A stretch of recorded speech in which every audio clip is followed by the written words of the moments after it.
Welcome to the St. Louis Pain Expert Podcast. I'm your host, Dr. Dave Candy.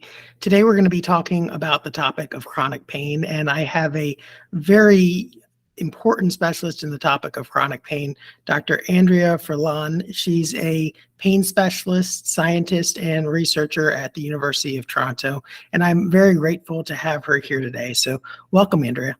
Thank you so much, Dave, for inviting me to be here today. So before we get started talking about this very in-depth topic of chronic pain, can you just tell me how you came into specializing in this? That's not a topic that a lot of people just choose to specialize in. Yeah, I know. Well, my story with pain started a long time ago. I was a teenager and I was having terrible, very debilitating monthly menstrual cramps. And that's not chronic pain, that is acute pain, but it was recurring every month for years and years. And I had to miss school. No medications was helping me. They were giving me more stomach pain. So I decided to do medicine because of that, to help people with pain. So when I did my medical school in Brazil, I couldn't find a specialty that could treat people with chronic pain.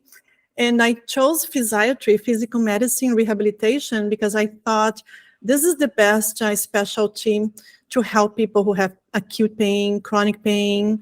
Chronic pain is an invisible disability, and physiatry is the specialty of the person with disabilities. And I found over the last 30 years that I graduated from medical school, I've been doing a lot of research. I do meta-analysis. I did many Cochrane reviews for chronic pain. And I was the team leader that developed the Canadian opioid guidelines, telling physicians how to prescribe opioids for chronic pain. So that's my involvement in my pain clinic where I work. I see all kinds of people with chronic pain, but mainly musculoskeletal, fibromyalgia, low back pain, neck pain, shoulder, hips, and knees. So I do have the science and the clinical background. Yeah, that's pretty much the same demographic that I see in my clinical practice as well. Now, you mentioned when you were talking about your own pain history that that's not chronic pain, that's acute pain. And in your book, 8 Steps to Conquer Chronic Pain, you actually described 3 different types of pain. Can you briefly mention what those are, what the differences between the 3 are, and how that's applicable to people who may be dealing with pain? Yeah, and I think that's very important for people to understand because the treatments are different, although sometimes they come together. But the 3 types are nociceptive, neuropathic, and nociplastic.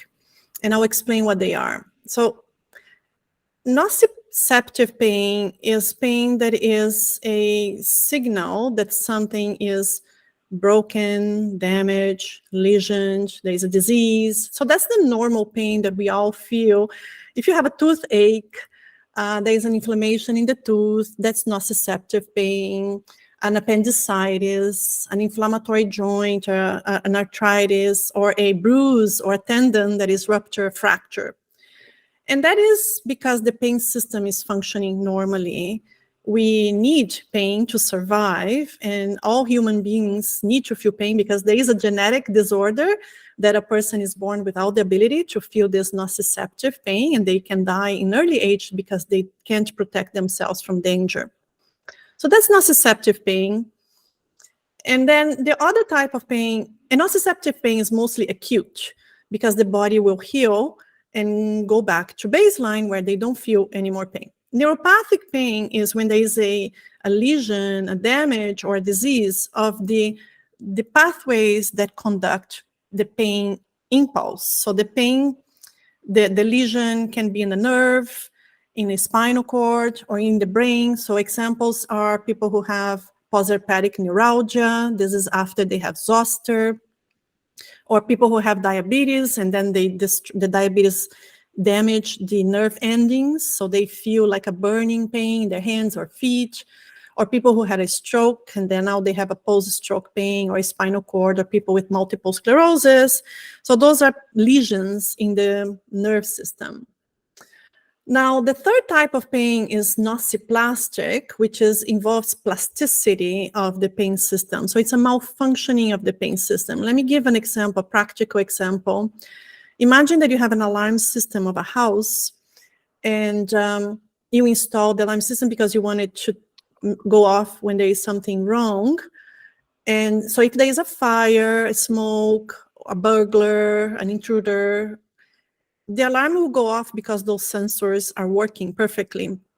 And you call the ambulance, the fire truck, or the police. They come and fix everything, and the noise stops.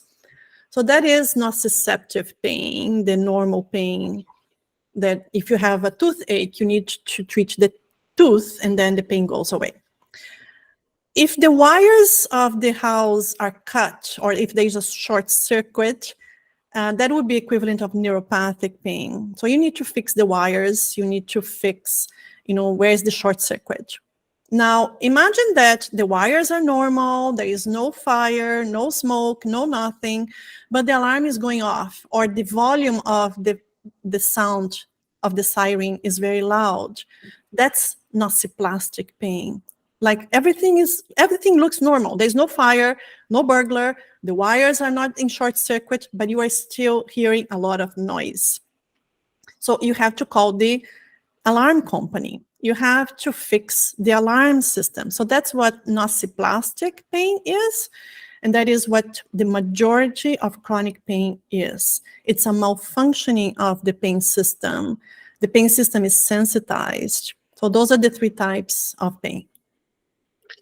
That was a great analogy that you gave about the house. And you mentioned at the end when talking about nociplastic pain that everything looks normal. The wires are attached, there's no burglar, there's no smoke, but yet there's still a problem. Yeah. And I think that leads to the stereotype of people with fibromyalgia or other types of chronic pain saying, well, you're just making it up. Your MRI looks normal. Your x-rays look normal. There's nothing wrong. Can you speak to that a little bit? Yeah. So because the pain system, these abnormalities of the pain system are very real. The person is not inventing, they're not making up all of this. They don't show up in the regular MRIs of the spine, for example, because the problem is not in the spine anymore. Like if they're having fibromyalgia, they're hurting, the lower back, the neck, the shoulders, the arms, the legs. You can't, if you MRI everything or blood tests, or x-rays, you're not going to see anything abnormal there. You should do some tests of the pain system. But unfortunately, we don't have machines. We can do this in laboratory. The pain laboratories, we can see those changes, but they are so variable. If the reason we are not doing those brain functional MRIs in clinical settings is because they vary from person to person, and we are afraid of, doing a functional MRI on a person that is saying, I have fibromyalgia, and then showing that at that time there's no problems going on with the pain system, because those things are very variable. And but in laboratory, we know that those changes happen in how the pain system is functioning. So we try to, there's another analogy that we say, fibromyalgia, nociplastic pain is a problem of a software, if you have a laptop, a computer, and nociceptive and neuropathic pain is a hardware problem. So again, if your computer is not working, it could be because you let it drop on the floor, it broke, something is broken inside, so you need to go and change that piece. So that would be the equivalent of the nociceptive and neuropathic pain. But if your computer it stopped working, but there is no broken pieces, but is it still not working? It's a problem of the software. And if you open the computer and look at all the pieces, you will say everything is normal, but you need to reinstall the software. So that's what nociplastic pain is a problem of the software. There's nothing broken, nothing that is really damaged, but the computer is not working, so your pain is not working. So what the people with nociplastic pain feel, and examples of nociplastic pain are fibromyalgia is the main one, but we also have chronic back pain, can be nociplastic. We have irritable bowel syndrome, chronic migraines, chronic pelvic pain. People call this painful bladder, painful prostate. People who have chronic pain, chronic CRPS, complex regional pain syndrome, or even phantom pain. So a person may be amputated, that body part doesn't exist anymore, but they feel pain in that body part. So this is nociplastic pain because the changes are in the pain system. Like the brain is still processing that memory of pain, and the person feels real pain. So the problem is they are not visible. You can detect with imaging or laboratory study or blood tests, but we can detect some abnormalities when we examine the patient, like the sensations can be abnormal, like we can touch the skin and they feel pain, or sometimes we do some stimulation with painful impulses and they don't feel the pain in the skin. So there are some exams that we can do at the bedside to detect if this is more nociplastic or not. And in your book, you get into some steps of how to treat some of those invisible pains, 8 steps actually. And I noticed as I was going through that the typical things that we think of as treatment, like medication, is step 6. Physical therapies and manual therapies are step 7. So basically what you do and what I do don't come till way down the continuum. Yeah. Can you describe why it's so important to have those foundational pieces in place in order for the more traditional treatments to have a better chance of working? Yeah, absolutely. And the order, the steps, I on purpose put the step 1, retraining your pain system, before you do anything else, because a lot of people, just by doing that, they don't need the other 7 steps. That's why I put that in the beginning. So what does it mean retraining the pain system? It is using all of this knowledge that we have about nociplastic pain, what it is. It's this problem of the malfunctioning. And if the person can retrain how this pain system is deregulated, so like it's calling the alarm company to your house and say, you know what, the volume of this pain is, the volume of this noise is too high, and you can lower this volume.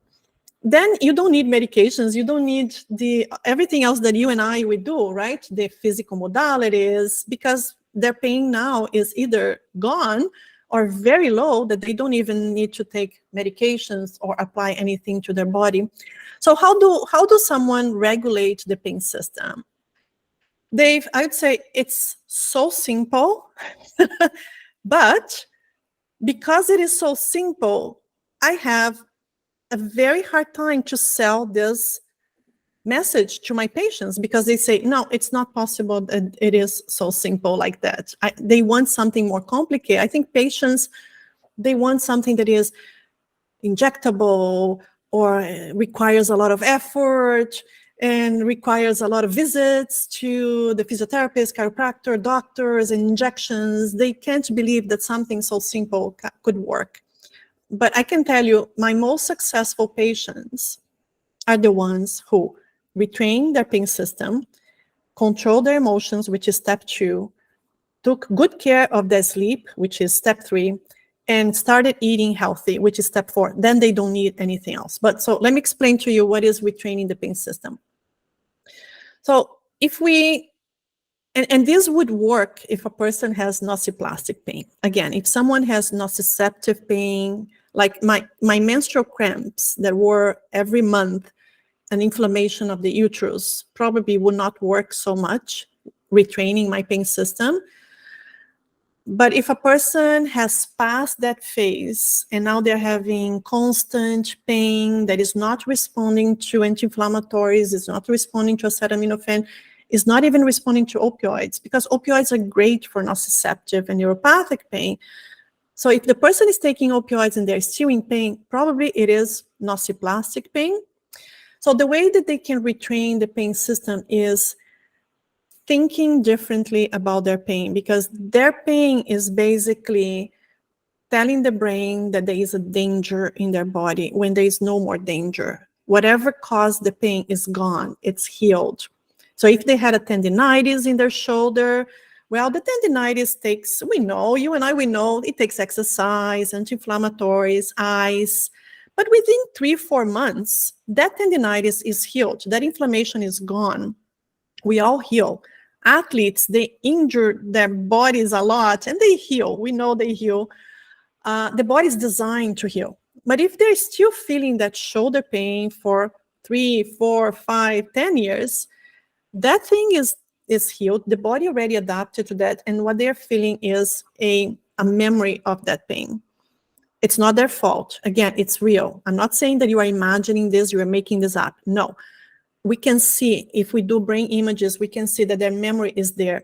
The problem is now that that pain is ongoing and it's stressful and you are in hypervigilance all the time. Every time that you move your shoulder, that pain lights up in your brain. So your brain says, oops, danger again, danger again, danger again. And so those messages of danger, they tire your brain.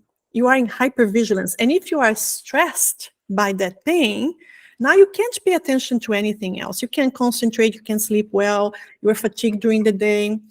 And then what happens is you start becoming depressed because feeling that pain every day is depressing. And so you are reducing the amount of physical activity that you do, you are more deconditioned, you are not eating well. So all of those cascades, we call that the fear avoidance cycle, because you feel that pain in the shoulder, your brain lights up, oh, danger again, and then everything else happens. You become deconditioned, more fearful, more stressed. And when you are more stressed, more adrenaline, more cortisol are released in the brain, and then you feel the pain even more. So you have to revert all of that. And you revert this by using that body part. So the physiotherapists are essential because they need to show the person, you can move your shoulder, let's move your shoulder, but at the same time, give the person messages of safety.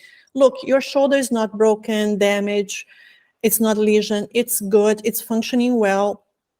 And then the more you do, the more your brain starts believing that, so it's less fearful of the pain. And if you can reduce the fear of pain, they start building confidence that they can use that body part. And that's when, once they realize that, oh my God, that's a big change, because they believe that they can do things and they start improving and the pain starts getting less intense. So that's the retraining of the pain system. And then emotions, the second step, is essential because we know a lot of things that happen around us, that's the biocycle connection. Biology and psychology, we can't separate the mind and the body. We can't. So the pain is not only in the body, it's not just a biological phenomenon. The body sends impulses to the brain, but the brain will interpret that pain. So we know from research that if the person is having a good day, a happy day, less stress, more relaxed, they feel pain less. The pain is less intense. If they are extremely anxious and pain itself creates anxiety, then they feel more pain. We know that if they are angry with someone, if they think that they are victim of some injustice, if they have a tendency to be more pessimistic, we call this catastrophizing characteristics. People who always see the worst in any situation, we call this catastrophizing tendency. They feel more pain. They do feel the pain is more intense. So all of this can be retrained. They can learn to think differently about the injustices that they suffered, the catastrophizing thoughts, the fears that they have, the anger that they have. So those two things are extremely important. And as I said, most people with chronic pain, osteoplastic pain, they do these two things, and then they take care of their sleep, nutrition. They may not need all of the interventions that we apply. Yeah, it's amazing how often people get better after going on vacation just because their stress is less, they're moving more.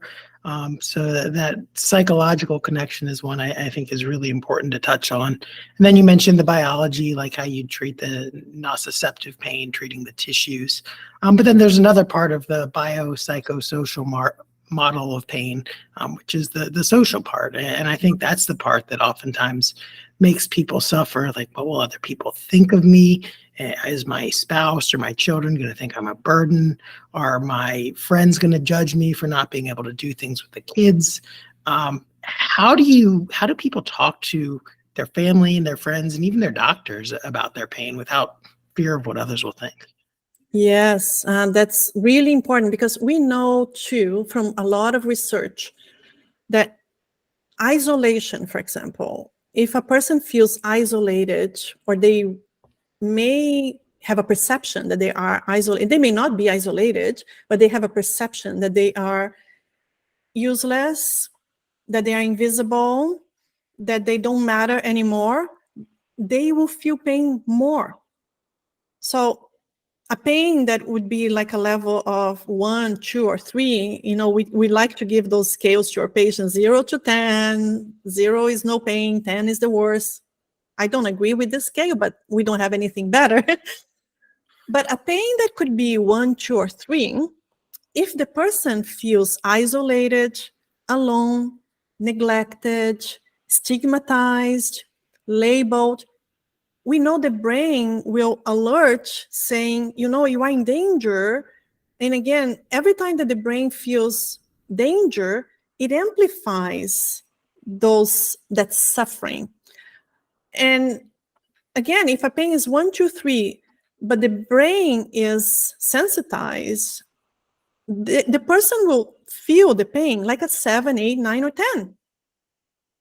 And then what happens is this person goes to emergency, they go to their doctor, their physiotherapist, and they say, I'm suffering. And so suffering and pain may be two different things, because suffering is much more than just the pain. Suffering is all of this together, is all of these frustrations.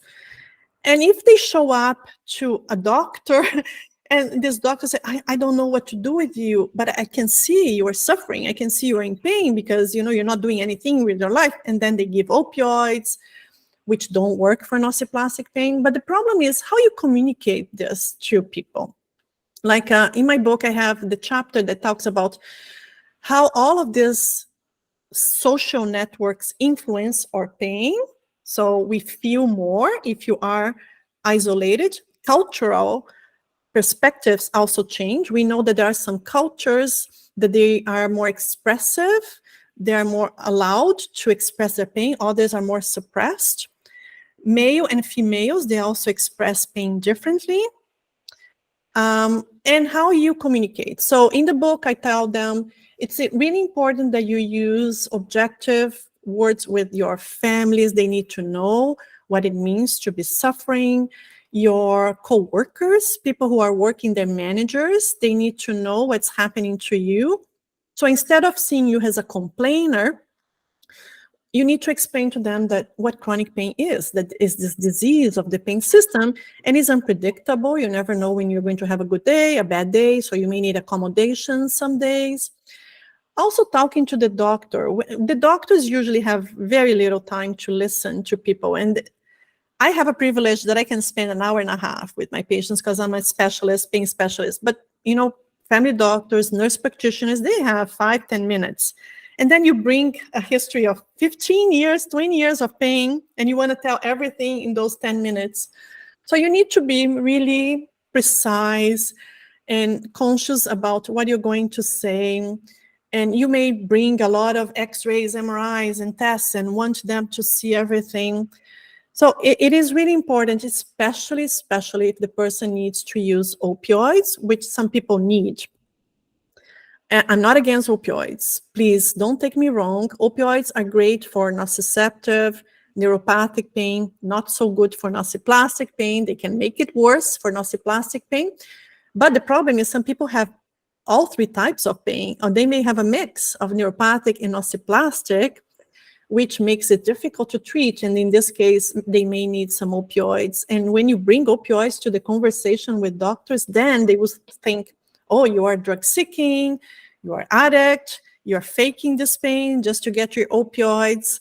So it's important to explain that you understand your condition, that you can even teach your physicians and nurse practitioners about what this condition is, because all those connections, all those relationships affect your mood, your sleep, your stress levels, and we know those things make pain worse. And then how about talking to family and friends that may not necessarily understand what you're going through? Yes. So, for example, I mentioned this in my book that people with chronic pain, sometimes they feel they are a victim and they play the victim. So I tell them in the book, think about this, forgive, be grateful for what you have, and move on with your life. Don't play the victim a long time, because your family notice that, and you need to be there for them, and they need to be there for you. So when you're talking to family close to you about your pain, it is okay to say, I'm in pain today, but be very objective what you need from them. Don't think that they will read your mind. I think a lot of people expect that if they stay quiet or locked in their bedroom, in a dark room, people will understand what they want. So please use words, and use words saying, I just want you to be sitting by my side and hold my hand. That's all I need from you today. I just need you to be, make me laugh. I am having a bad day. Can you just, let's just watch some funny movie, or show me some cat videos, or just tell me some jokes. But tell them what you need. Explain what are your needs, that you're having a bad day and you just want to, light up your spirits. But some people don't, and they expect their relatives, children, spouses, parents, sisters, brothers, to read their mind and see what they need. Sometimes they don't even know what they need. Sometimes they don't know. They're just feeling bad and horrible and miserable, frustrated, tired, and they don't know what they need. So sometimes what they need is someone to encourage them, tell them that they're going to be okay, that their doctors are doing the best that they can. It's not their fault that they are in pain. Sometimes even reading something for them, like open a book, or play your podcast to them, and encourage them to get more knowledge about pain, chronic pain. Dave, another thing that helps a lot, I found my patients, if they connect with a group of peers, people with lived experiences of chronic pain, but people who have conquered their mountain. I tell them, don't connect to groups. Could be Facebook groups or in-person groups, community centers. Don't connect with groups that they only complain and they don't have solutions. That will not be healthy to you. But there are excellent peer groups that these are people who want to help others because they conquered their chronic pain. They want to help others to conquer too. So find out on the websites. I have some resources in my book at the end that I list some groups of people across the world, United States, Canada, UK, where they can connect and find groups. Because sometimes telling another person who understands what you're going through helps you to, be understood and how you overcome the daily challenges. Yeah, I think it is important what you said with the groups, to find groups that build each other up and not just sort of commiserate and say, boy, life's really bad. Woe is all of us. Yeah. So I think that it was a really good point to bring up. Now, you did mention the topic of opioids before and how that can actually harm someone who's having nociplastic pain or can make it worse. Can you describe how that works with sort of your internal opioid system and the role that opioids play with chronic pain? Yes. So when the pain system is sensitized, we call this central sensitization. It happens in the spinal cord. So the pain system is sensitized basically by pain. So if a person had acute pain, neuropathic pain, And that pain sensitizes the pain system. And there are a number of predisposing factors that put a person at a higher risk of becoming sensitized. For example, early childhood adverse childhood experiences. So once the pain system becomes sensitized, this means that changes have happened in how the pain is processed. And these changes can be in the receptors, in the periphery, like in the muscles, joints, the skin, in the spinal cord, where that neuron enters, in the brainstem, and in the brain itself. We know that when the pain system is sensitized, there is also an imbalance on how these neurotransmitters are produced. So they lack serotonin in some synapses in some parts of the brain, which is a neurotransmitter. And the endogenous opioids are also imbalanced. They have some areas that they lack receptors for opioids in the brain. And there are other areas that the opioid receptors are activated by what we call NMDA receptors. So when those imbalances happen in the pain system, if you give opioids, the opioid will activate some NMDA receptors. I know I'm talking some hard names here, but I don't have another better name for them.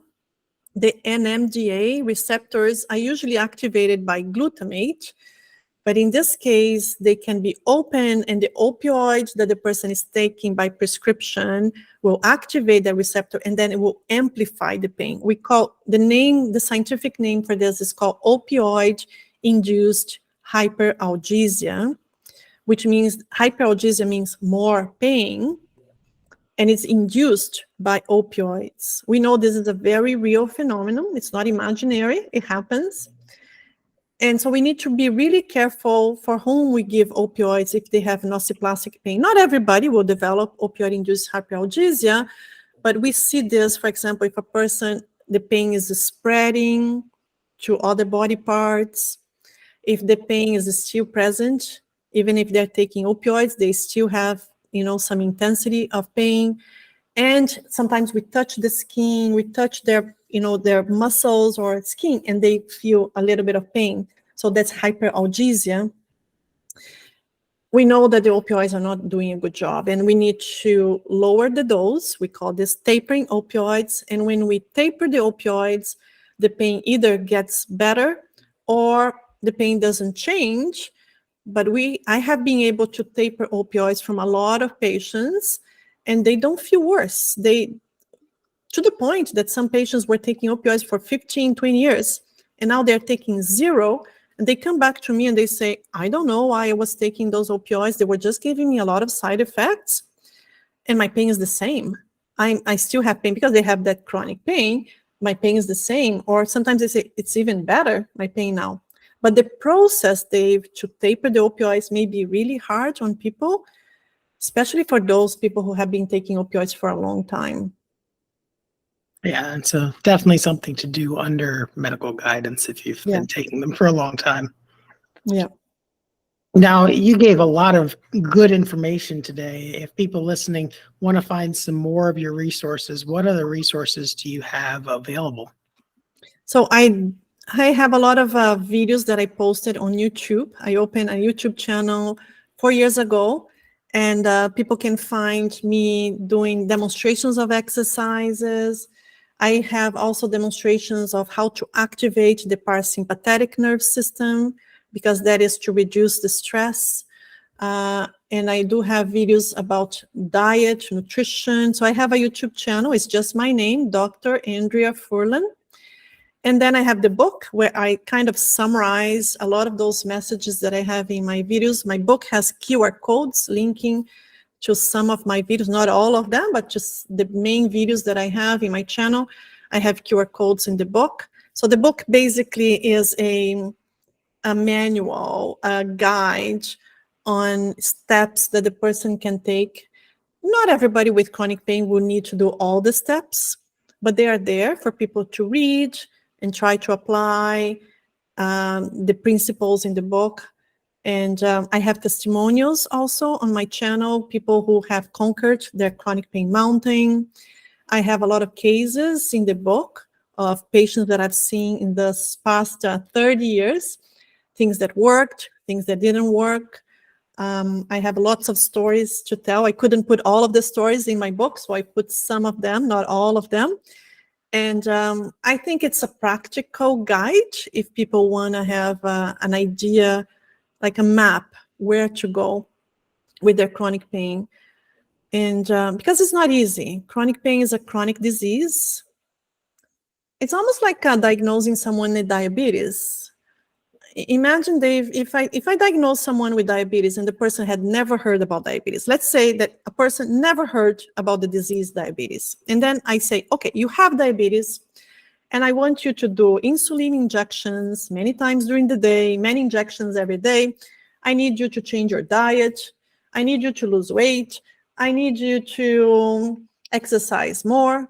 They will say, you're crazy. You're just telling me that I have this disease that is just a few letters, and telling me that I need to do all of this. They will not adhere to my treatment, what I offer. But if the person goes and they study, get a little bit of knowledge, what is diabetes, all of those recommendations will make sense. So I think that's what I hope the book will do. Give them the knowledge about what is chronic pain. And then when they understand what is chronic pain, mainly nociplastic pain, they will understand why they need to do exercise, because they are actually doing exercise to retrain their pain system. Why they need to do the meditation, mindfulness, brain relaxation is because they are fixing their pain system.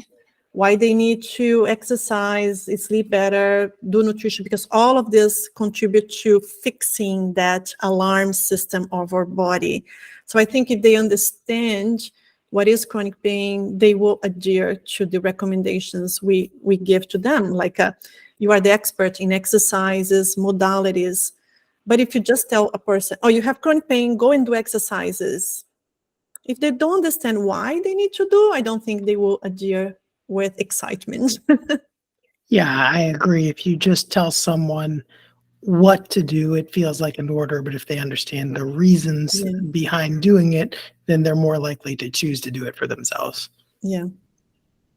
So just kind of wrapping up here, what's a final closing thought that you'd give to someone who may be suffering with chronic pain right now? Yeah. First of all, I'd like to say your pain is real. You're not imagining this. You're not faking it. I know some people don't believe in you, but the things are changing. We are training the next generation of healthcare professionals. And we hoped that they will understand that chronic pain is a disease of the pain system. It's not just a symptom, and your pain is real. And the second message is there is hope. Don't give up. You don't need to take this alone. There are professionals that are trained to help you. There are groups of people who have conquered their chronic pain, and they're there to help you. You just need to find them. Don't lose hope. Don't give up. There are a number of different things you can do, lifestyle changes, modifications. They're not easy to make, but if you choose one by one by one and you make those changes in your life, you're going to see that you can have a better quality of life, fulfill your dreams, your goals in life, do the things that you like, despite having chronic pain. It is possible. I've seen, David has seen this, and there are many patients that could be giving you testimonials that it is possible. So don't give up. Well, thank you so much, Andrea, for taking the time to share your information today. And for those people listening at home, if you are interested in getting more of Dr. Furlan's information, I'll put the links to her book as well as her YouTube channel in the show notes here. And if you did enjoy the information that you heard today, please subscribe to the podcast so you get notified of our future episodes. Thanks for listening.